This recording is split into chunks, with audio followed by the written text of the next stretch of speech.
Tilea's Troubles, Part 88. Scuttlebutt. The town of Scuttlebutt, in the realm of Pavona, the very end of autumn, 2403. Pieter Schout, the army of the VMC's chief linguister, had been making his way through the camp to attend upon the general, but as he had time to spare, he stopped to speak with Captain Vinco and one of the quartermaster general's clerks, who were inspecting a recently arrived wine cart.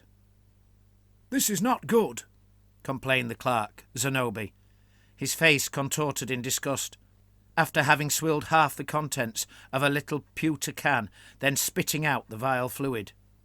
"Even thirsty soldiers on the hottest day would consider this barely drinkable. The merchants are mocking us, offering such as this for the price they expect us to pay."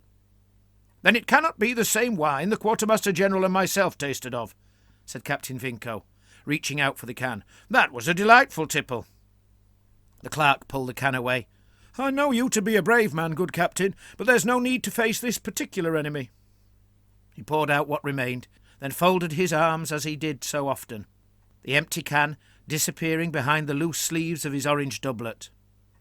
The captain bowed flamboyantly, as if acknowledging a gracious favour, eliciting a smile from Pieter. "Dishonesty seems to be a trait shared by more than just the merchants of Scuttlebutt," said Pieter. "There was a similarly deceitful air about the town's councillors who spoke yesterday with the general. When we first arrived, they were welcoming, indeed ingratiating, but they suddenly turned sour when Duke Guidobaldo's letter came." "That's surely to be expected," interrupted Vinco, "considering the claims the letter contained concerning our own soldiers." The captain commanded a company of mounted handgunners, but himself preferred the full armour of a man-at-arms. He had just returned from a scouting foray, and was even now plated from the neck down, although he had discarded his helmet to wear a feathered leather cap instead. Pieter understood the captain's point. Duke Guidobaldo's letter had slandered the VMC, accusing them of attacking and plundering the Verezan villages of Spumante, even killing Lord Lucia in the process, while disguised as Lord D'Alessio's Portamaggiorian soldiers. As the Scuttlebutt councillors were the Pavonan Duke's subjects, it was to be expected that they would unquestionably accept their own lord's account and vent anger towards the VMC. And yet, even so, their anger had seemed tempered by some other occult concern. In contrast to their curbed disquiet, Pieter recalled the flash of real anger in Lucia La Fanculia's face when she herself heard the letter's contents. Hers was a far more substantial reaction than that of the councillors, despite her attempt to subdue her emotion. She was a Tilean noblewoman, sworn before the goddess Myrmidia to serve in the army of the VMC, having accepted its cause was honourable.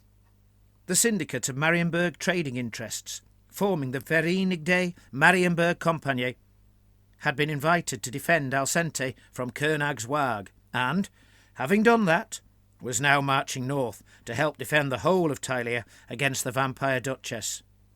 Lucia's own honour was bound up with that of the VMC, which meant slandering it, so abominably, was a great insult against her.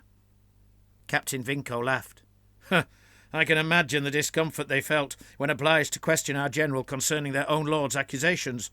There is no pleasant way to address such matters." "I witnessed their attempt," said Pieter. They had no reason to doubt the letter, and approached the general nervously. What made them seem dishonest was the way in which they yielded so easily when General Valkenburg said the accusations were utterly false, quickly asserting that they too were convinced of the same. Captain Vinco frowned. "So, you think they should have been more obstinate, and call the general a liar to his face?" "Why not, if they were honest?" asked Pieter. "Cowardice springs to mind," said the captain. "Or perhaps just plain common sense. It's one thing for such men to defend their lord's honour when among friends, quite another when faced by a foreign army like ours, especially when faced with the Lady Lucia." "You might have the truth of it," Pieter agreed. The general seemed to believe fear was behind their easy acceptance of his claim. If that was so, then they most likely still believed Duke Guidobaldo's version of events, and were merely pretending to believe the general, which is dishonesty. And if not that, then they were truly swayed by the general's words, readily dismissing their own lord's report as false, which is another species of dishonesty, for it breaks the bonds of loyalty between themselves and their master. Either kind of falsehood would explain their sudden amenability. The clerk snorted. "Oh, they're not that amenable, or they'd have delivered what was paid for, and not this vinegar." "Perhaps they feel guilty about accepting the general's word over their own lords, and thought to make amends by cheating us," suggested Captain Vinco, grinning. "If you have an understanding of Pavonans, good captain," said the clerk, "then you have a rare skill, my friend. I heard they banished every dwarf from their realm, simply because their stonework ill-suited the city, and their skill in working metal made the city's blacksmiths envious." "I'll warrant the real reason was to do with gold," said the captain. "Duke Guidobaldo will have profited from their forced departure." "Perhaps he just hates short people," suggested Pieter, only half joking. "From the way those Verezan halflings were talking yesterday, his hatred is reciprocated." Only the day before, a company of halfling rangers had arrived at the camp, from the realm of Verezzo, where there was said to be an entire town and several villages populated by their kind. They too demanded an audience with the general, who had joked to his closest advisers that it was becoming hard to command the army, what with all the guests he had to entertain. "You mean that fellow they called a Petit Rosso?" asked Captain Vinco. "Were you present when he spoke to the general?" "Yes," said Pieter. "It was thought a linguister might be needed if they spoke a halfling tongue." "I am aware of your considerable skills, but that's a string to your bow I never knew you possessed," said the captain. "To be honest, it's more a dialect of the Empire tongue. Not too hard to learn. Turned out the Petit Rosso spoke Tilean, as is the case with most Verezan halflings. Still, I was ordered to stay nearby in case I were needed, and I stood close enough to hear and see most of what was said." Captain Vinco looked surprised. "Spying?" he asked. "No, serving as ordered," explained Pieter. The captain and Zenobi stared silently at him, which confused him, until he realised they most likely had no idea what was said at the meeting. "Well, I suppose it's no secret," he began. "I wasn't ordered to keep it so. The Petit Rosso brought news that the Pavonans had crossed the River Remo, as well as a quite different account concerning what exactly happened at Spumante." "Everyone must know the Duke lied in his letter," declared Zenobi. "Everyone here knows, of course," said the captain. "I'm certain we ourselves would have noticed if it was us doing the robbing, but the rest of Tilea may believe the Duke's lies." "Well, this Petit Rosso fellow claimed the Duke had done much worse than tell lies," continued Pieter. "It seems the halfling and his rangers were there when Lord Lucia died. Their tale began very much like that of the Duke of Pavona's letter. A force, Porta Majorum by their standards and livery, did indeed attack Spumante. Their beloved Lord Lucia rushed to its aid, sending orders to the rangers to support his counterattack, along with more of Teren's halfling soldiers. When they were defeated, their lord killed, the Petit Rosso and his band were just about the only ones to escape. Knowing the land well, and very talented at sneaking about, they not only evaded the enemy's clutches, but were able to spy on the so-called Porta Majorans." "Good at sneaking, you say? How so?" asked the clerk. Captain Vinco shushed the clerk, saying, "Hold your tongue, Master Zenobi. I want to hear what the halfling said." No, I will answer," said Pieter. "For to know the nature of he who delivered the story is to better judge whether said story can be trusted. A Petit Rosso is what the Verezans call a Robin Redbreast, and it is a somewhat famous nickname in these parts. His real name is Roberto Capuccio. He was once an outlaw, a good fellow who declared a love of righting wrongs. They say he was the particular enemy of Lord Lucia's tyrannical father, stealing from him and the cruellest of his officers, then doling out much of what he took to the poor. The story goes that when Lucia became ruler, the thief recognised the new philosopher prince was nothing like his father, and so daringly presented himself at court for wise judgment. To the astonishment of the entire realm, Lord Lucia praised him for his good deeds, then made him and his rangers, skilled archers all, part of the realm's standing army. Captain Vinco laughed. "Bravo! Quite the story. It'd be fascinating to know the truth behind it. Still, I can see how knowing this Petit Rosso's reputation might colour our perception of what he had to say." "Maybe so," agreed Pieter.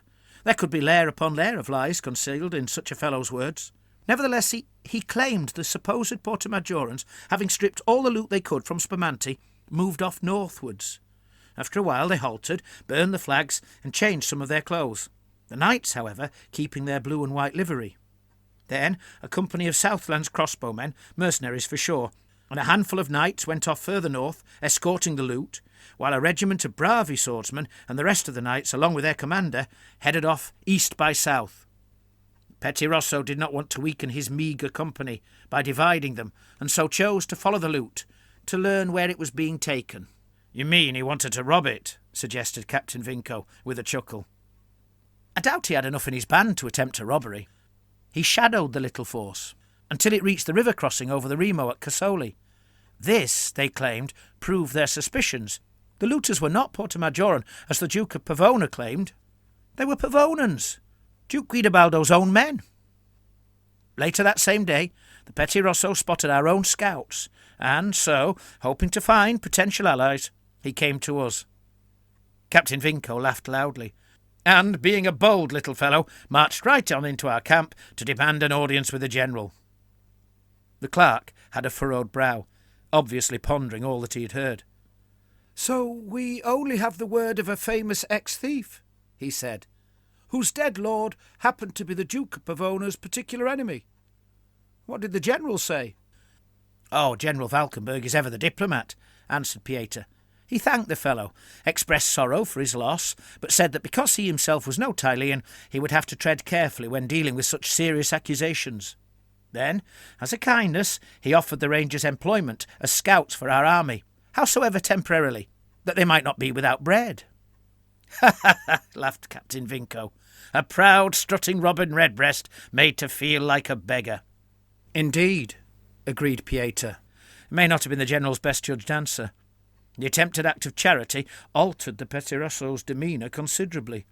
The little fellow's face went bright red with anger, his eyes showing more than a glimpse of the rebel they say he once was.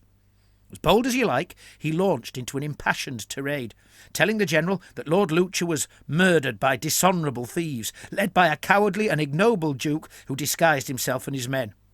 He said that such a crime went beyond robbery and murder, being an attempt to foment war between several Tilean realms, and this at the very time all should instead be uniting to fight the terrible enemies from the north. Then he told the general that treading carefully was not the way to answer such a crime, and certainly not one that was even now ongoing. "How did the general take that?" asked Zenobi. "As inscrutably as ever, as if no offence at all had been given, nor any had been intended." "He's here to profit the company," said Vinco, "not to get all distracted over local squabbles and Tilean honour." Now Zenobi snorted. "I was distracted aplenty when he ordered the burning of Campanefro as punishment for what the Revernans did." "Aye, but even then the company profited, or at least made no loss, for we took everything of value before setting the fires," said the captain. Then he asked, "Pieter, what did the general say to this petty arrabbiati?" He just asked what the halfling meant by it being an ongoing crime. Turned out the stolen loot on a lumbering, overloaded caravan and guarded by a mere handful of soldiers is apparently right now within our reach, still on this side of the river. The Petit Rosso said that a quick force of horsemen, as well as his own lads, who to obtain revenge he promised would happily run until their lungs burned, could reach the loot and easily dispatch the guards. "You have horse soldiers, do you not, my lord?" says he, as if making an idle inquiry at supper. "Why not act now?" he asked, "and so retrieve that which was stolen? Let's teach these murderers a lesson they shall not forget." "Bolder and bolder," said the captain. Oh, he did not stop there. When the general did not answer immediately, the halfling suggested that the Portamajorans, whose brave ruler Lord Alessio was even now leading the mighty alliance army in the north, would surely be more than grateful if the general both cleared his name and punished those who were attempting to besmear his reputation.